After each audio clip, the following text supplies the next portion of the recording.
Uma coisa é você ler um livro. Quando alguém lê um livro, você tem ali todo aquele conhecimento muito bem organizadinho, tudo muito bem elaboradinho, mas e na prática? É tudo certinho assim? A teoria sempre é bem diferente da prática. E aí, quando eu comecei a conversar com essa pessoa, com esse gerente, ele falava: Marcelo, peraí, isso aí não é assim. Não, mas aqui diz no livro, né? Eu devorava livro para tentar entender o que era liderança de produto. Mas ele falou: mas Marcelo, então, na prática, a teoria é outra. É muito diferente. Tá, você até utiliza esse ou aquele conceito, mas na prática a teoria é outra. E eu me lembro que a gente estava falando naquele momento sobre backlog, como organizar um backlog. Ah, mas faz assim, né? A gente começa primeiro fazendo isso, depois aquilo. Ele falava: nem sempre é assim, Marcelo. E foi aí que eu comecei a perceber que não bastava ler um livro, não bastava eu apenas ler os artigos, porque muitas vezes os autores gostam de dourar a pílula para mostrar, não, olha como que a coisa funciona na prática, é assim, muito bem estruturadinho. Na prática não é assim, né? Na prática tem muita diferença do como que a coisa é feita, colocada em prática no dia a dia. E foi nesse momento que eu falei assim, eu preciso colar nesse cara cada vez mais. Por quê? Na época não tinha curso, como a gente tem abundância de artigo, de curso, de treinamento,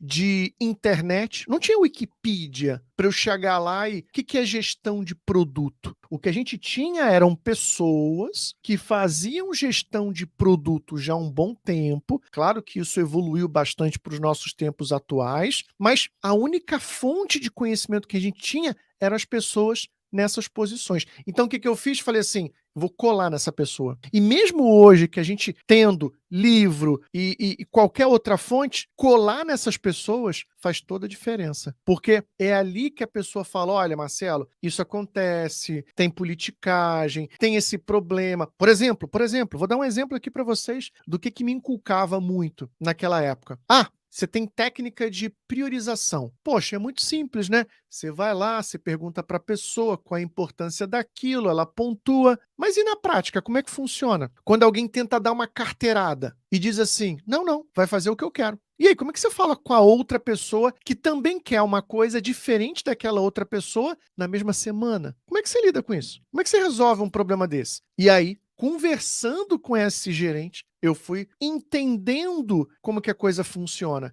É que nem andar de bicicleta. Como é que anda de bicicleta? Ah, é simples. Você sobe em cima da bicicleta, bota um pé no pedal, bota outro pé no outro pedal e pedala. Mas quando você sobe na bicicleta, você percebe que ela cai um pouquinho para a direita, aí você joga o corpo para a esquerda, ela volta e cai e joga o corpo para a esquerda, aí quando está caindo para a esquerda, você joga o corpo para a direita, ou seja, isso é o teu corpo, é você se equilibrando para poder andar na bicicleta. Da mesma forma, esse gerente me ajudou a entender, a encontrar o equilíbrio para poder ser um líder de produto. Então, eu adotei essa pessoa que trazia para mim casos reais, que me trazia a realidade e não apenas o mundo do faz de conta. Perfeito, bonito, dizendo que toda empresa faz uma baita de priorização, quando na verdade a politicagem faz com que realmente a priorização não aconteça. Quando alguém vai lá dar uma carteirada,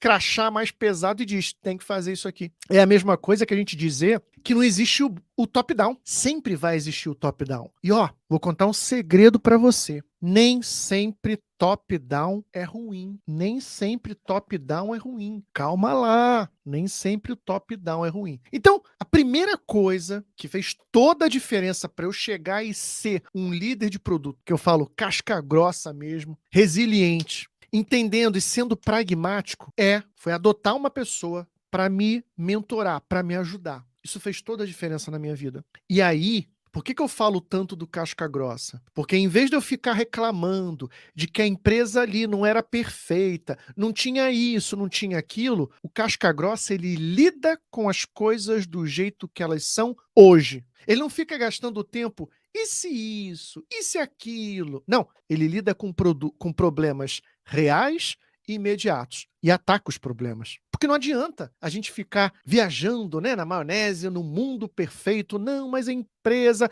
era assim, era assado. Não, não, não. Eu vou lidar com a realidade. E é claro, ter uma referência para que a gente possa puxar melhorias para aquela boa referência, é super louvável.